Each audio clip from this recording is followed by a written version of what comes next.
Mi experiencia tiene que ver con el quehacer de mi madre como asistente social o visitadora social, como se llamaba en esa época. Yo al principio no sabía lo que se quería decir, pero después me fui dando cuenta que se refería a una de las tareas que ella tenía que hacer. Estoy hablando de que ella estudió servicio social seguramente en uno de los primeros años, si no el segundo, de la creación de la Escuela de Servicio Social de la Universidad de Chile. Así que estoy hablando desde hace mucho tiempo. O sea, me refiero a algo que ocurrió hace mucho tiempo. Yo fui descubriendo que esto de visitadora social tenía que ver con una tarea fundamental que consistía en visitar a las familias de las personas que pedían ayuda para ver cómo era su situación y, si lo dicho, correspondía y hacer enseguida algún tipo de informe o recomendación para lo que había que hacer. Y yo acompañaba a mi mamá en las visitas. Y voy a contarles una experiencia porque para mí fue importante, y ustedes seguramente han tenido experiencias muy parecidas, o en sus vidas personales, o en relación a circunstancias que les ha tocado vivir. Yo acompañé a la mamá, yo había tenido en ese momento 10 años, no sé si 10 o 11 años. Yo era muy chico a esa edad, no era como los niños de ahora. No había televisión, en la casa no había teléfono, era muy distinto. Hubo un gran revuelo cuando llegó la radio y la acompañé a hacer una visita a la presidencia de una mujer que había ido a pedir algo con un clínico. Y esto, el lugar a donde íbamos, estaba en lo que se llamaba Punta de Rieles. Era el final de Macul hacia el sur, porque antes había un ferrocarril, un carro, un tranvía, que iba desde la Plaza Italia al final, Punta de Rieles. Más allá de Punta de Rieles era campo. 1939, por ahí. Hace tanto tiempo. Casi ninguno de ustedes había nacido, no recuerdo ninguno había nacido todavía.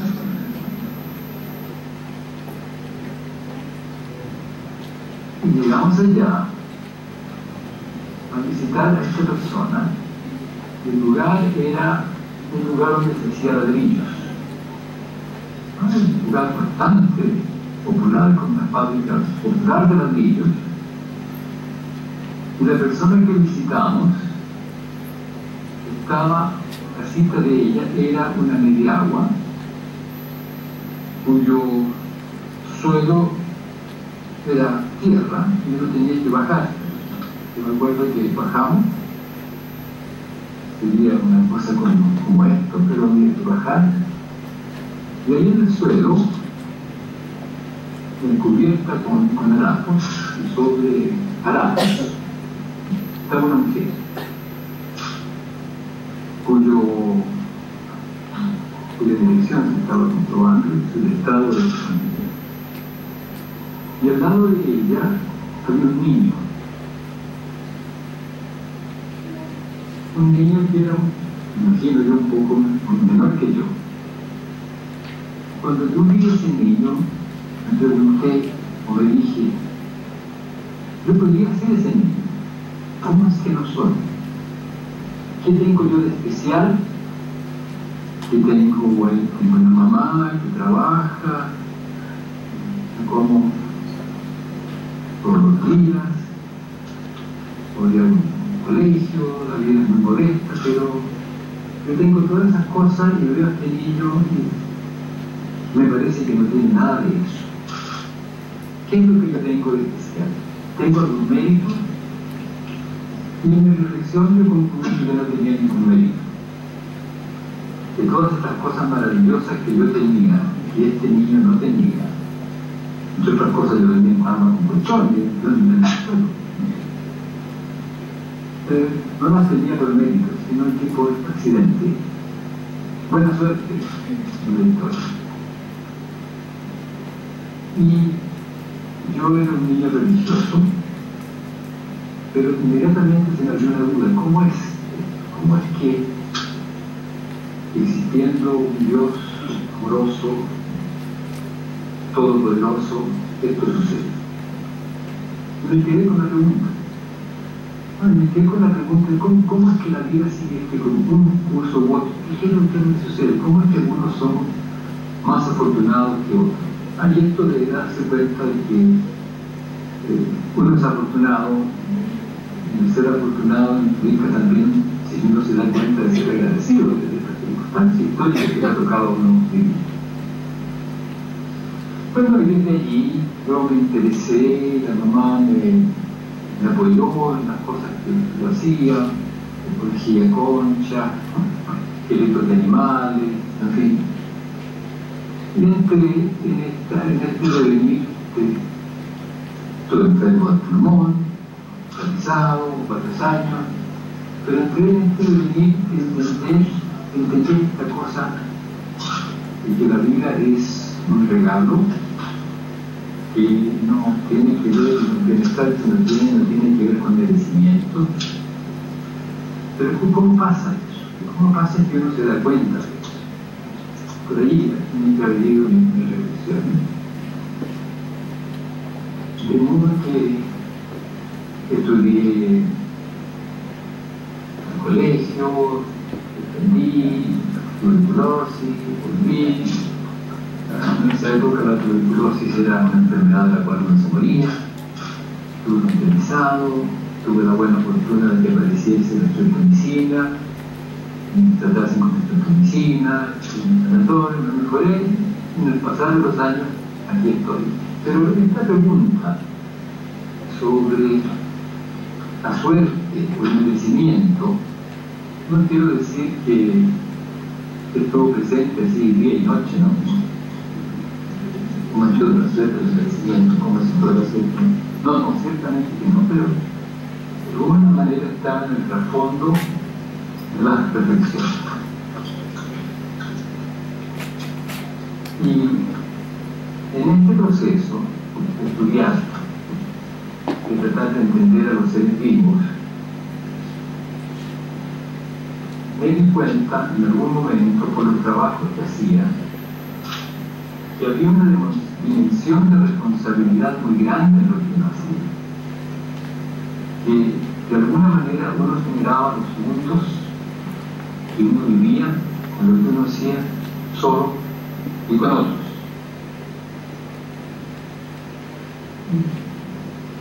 En este buscar, en este procurar entender, desarrollé muchas de las cosas que ustedes mencionaron, que no quiero tocar, pero que ya ustedes las conocen. Pero en algún momento surgió la pregunta por el origen del lenguaje, por allá por la década del 60, 1967. Y en el intento de entender cómo surge el lenguaje, y esto era una época en la cual se pensaba que el lenguaje era un instrumento de comunicación, un sistema simbólico de referirse a las cosas del mundo, pero yo me daba cuenta de que no podía hacer eso, sino que tenía que ver con cómo coordinábamos el convivir. No voy a entrar en detalle cómo pasa eso, pero la pregunta surgió para mí: ¿en qué consiste el lenguaje si yo sé, por las mismas cosas que he estado estudiando, investigando, que no puede hacer referencia a un mundo externo? Y no puede hacer referencia a un mundo externo, porque si hay un mundo externo, este no puede especificar en nosotros lo que nos sucede. Y ustedes me habrán oído decir, nos habrán oído decir a nosotros con Jimena, que somos colegas, trabajamos juntos, que somos no responsables de lo que nuestra audiencia escucha, pero somos totalmente responsables de lo que decimos y del momento en que decimos lo que decimos. No somos responsables de lo que la audiencia escucha o de lo que el otro escucha, porque uno no puede especificar lo que el otro escucha. Cada persona escucha desde sí. Es cierto que cuando uno estudia una profesión uno aprende a escuchar, pero se va transformando en el escuchar y uno escucha las cosas de la profesión en la medida que la conversación tiene que ver con los temas de la profesión. Pero uno no puede especificar lo que el otro escucha. Lo único que uno determina es lo que uno dice. Por eso decimos, nosotros no somos responsables de lo que escuchan, pero sí somos responsables de lo que decimos en el momento en que lo decimos. Y eso vale para nosotros, para usted, para todos. Ustedes deben haberse dado cuenta en su vivir que muchas veces uno dice algo y piensa que el otro entendió lo que uno dijo y un rato después se da cuenta que no. Y a veces dice uno en una conversación, estamos de acuerdo, y después de un rato vemos que hacemos cosas discordantes. A menos que hayamos logrado especificar en qué consiste el acuerdo. Pero si no hemos logrado especificar en qué consiste el acuerdo, entonces no sabemos, hasta que surja la serie y veamos que efectivamente hacemos cosas por él. Pero entonces el lenguaje, y por este motivo el lenguaje no permite especificar lo que uno escucha. En realidad lo que sucede es que lo externo no puede especificar ninguno de nosotros algo, sino que gatilla, desencadena en cada uno de nosotros un proceso que tiene que ver con cada uno de nosotros.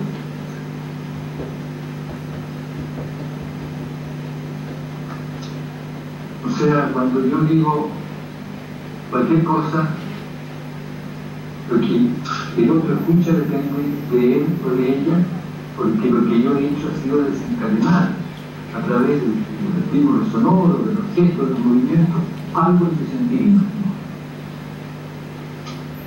Si eso sucede, entonces quiere decir que el lenguaje no puede ser un instrumento para especificar en el otro las cosas que uno piensa y que tiene que surgir la coherencia conductual, la concordancia de otra cosa, de una historia de convivencia. El lenguaje tiene que ser otra cosa que no es la señalización de lo que hay o la simbolización de lo que hay, sino que tiene que ser un ámbito de fluir en el convivir, en coordinaciones, de sentires, de seres, de emociones. Pero entienden efectivamente la vida cotidiana cuando uno se pone de acuerdo y que hace coordinar lo que va a hacer. Uno no sabe lo que no lo entiende. Pero si logramos movernos en la coordinación de los haceres, estamos tranquilos. Porque el fluir va a mostrar que coordinamos nuestros haceres y que nos entendimos, o que no coordinamos nuestros haceres y no nos entendimos. Pero lo central es que estemos juntos un rato. No logramos coordinar nuestros haceres, no logramos movernos en un fluir de coordinaciones de sentires, haceres y emociones si no estamos juntos un rato.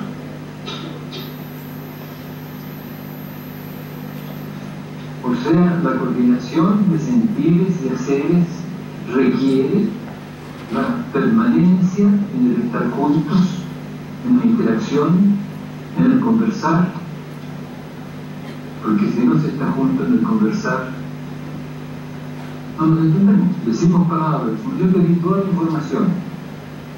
¿Cuántas veces les han dado a ustedes la información y usted no tiene ni idea? Yo, profesor, les digo ya, jóvenes, señoritas, jóvenes aquí, en este documento está toda la información. Ustedes lo leen y se preguntan, ¿qué va a decir? Porque lo que allí dice, que es claro para mí, lo que yo pienso que dice, no no necesariamente eso que le pasa al otro por lo que lee en el escrito o por lo que yo digo en el palabra. Entonces, en este intento de darme cuenta de qué consistía el lenguaje, cómo surgía en la casa, uno, mamá, papá, hermano, con niños pequeños, puede ver que los niños aprenden a lenguajear, a moverse en el lenguaje con la mamá en los haceres cotidianos. La mamadera, cuando yo le paso la mamadera a la guagua, no le explico, mira, guaguita mía, preciosa, encantadora, este es un frasco especial que contiene un líquido que es la leche que yo he preparado para ti, y aquí tiene en el extremo un chupete. Se llama chupete esta cosa que está aquí un poco untuda con un agujerito, de modo que ¿se han explicado alguna vez a sus hermanos chicos, a sus hijos, lo que es la mamadera? Nunca. Se lo han pasado, la han tomado, y después que les queda la mamadera, lo que quiera que fuera que hace, ustedes saben qué hacer, y el bebé sabe qué hacer cuando aparece la mamadera. Pues entonces la mamadera no es una coordinación conductual. No es una cosa, es una coordinación conductual. Las palabras coordinan las conductas. Y coordinan las coordinaciones de conducta. Las llamadas telefónicas. A veces con Jimena nosotros jugamos a representar una llamada telefónica. ¿Sí o no? ¿Llamo? Aquí donde está el teléfono, porque estará. Este es un teléfono moderno, es chiquitito, es bien potente. Aló. Aló. Aló. Aló. Jimena. Aló. Aló. Jimena. Aló. Sí. ¿Qué dirían ustedes que pasó? La palabra, no hubo comunicación. Yo voy a insistir porque quiero. ¿Aló? Aló. ¿Jimena? Sí, con ella. ¡Ah, qué cosa más buena! Jimena. ¿Con quién hablo? Alberto Maplana. Oh, hola Rob, ¿cómo está? Muy bien, ¿dónde estás? Yo estoy aquí acompañando a un amigo en la universidad, en la Santo Tomás. Fíjate tú que yo también estoy, o sea, estamos cerquita. ¿Parece? Oye, y después que termine un rato más, ¿nos tomamos un café? Ya, invitamos a Simón. Invitamos, pues, qué estupendo, ya. Ya. Chao. Ok. Oye, ¿cómo a qué hora media hora más? Claro, Ya, más o media menos. hora más. Ya, Gracias, chao. ¿Qué pasó hoy? ¿Perdón? Hubo comunicación. Uno diría que hubo comunicación, pero ¿qué fue lo que hubo? Coordinaciones de coordinaciones conductuales. Eso es el lenguaje.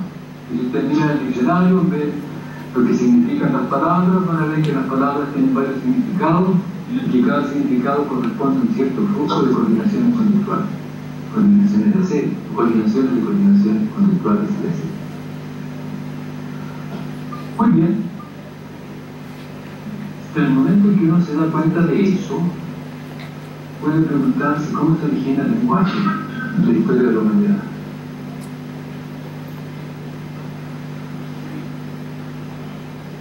¿Y cómo se origina? Yo en la década del 60, finales de la década del 60, me preguntaba por esto como el origen del lenguaje. Y había y todavía debe haber muchas teorías que tienen que ver con la comunicación, como si eso significase alguna cosa así nomás, con la colaboración.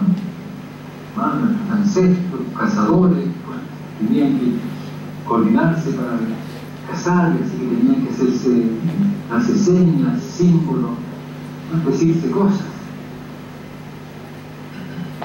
Pero ¿cómo comienza? ¿Cómo comienza antes de que haya lenguaje, porque hay un momento en la historia en el cual no hay lenguaje, no se vive en el lenguaje, y después está el lenguaje. Aunque el lenguaje no es bla bla, no son los sonidos producidos verbalmente, sino que pueden ser rituales, pueden ser movimientos, pueden ser actitudes, los silencios, todo participa en el ruido lenguajear. Así que tiene que ser otra cosa, pero ¿cómo comienza esa otra cosa? Y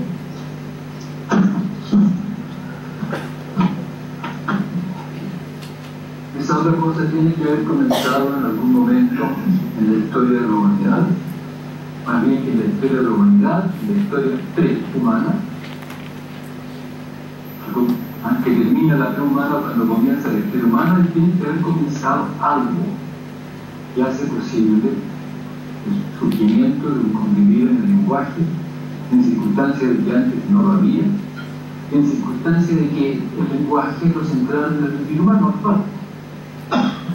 O sea, si el vivir humano nuestro es lenguaje, todas las cosas que estamos haciendo aquí, desde que alguien se para acá y hace una invitación, ustedes hacen un relato de las cosas que ha hecho o dicho el doctor Maturana, todo eso ocurre en el lenguaje.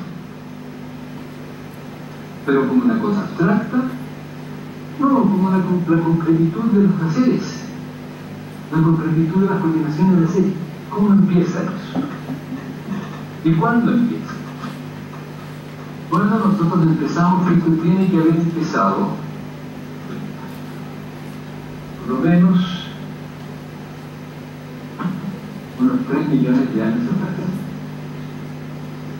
O sea, pensamos que vivir en el lenguaje y por lo tanto lo humano tiene que haber comenzado hace unos 3 millones de años atrás.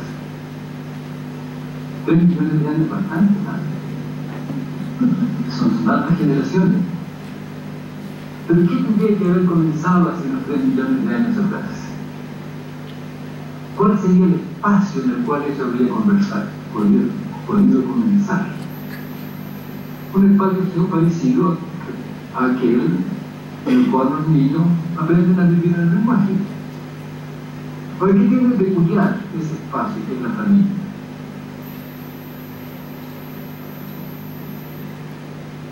Como hemos conversado con Jimena, que ella me ha dicho que no la mencione, pero yo hablé por teléfono con ella, así que puedo mencionarla.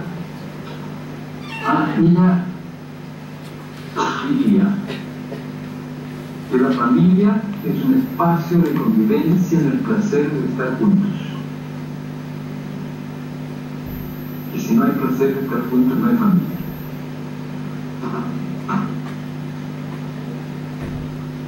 O sea, tendría que haber comenzado un ámbito de convivencia en el placer de estar juntos, duradero,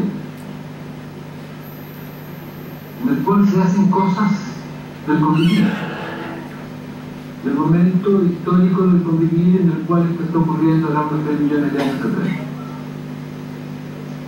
Entonces lo que pensamos es que hará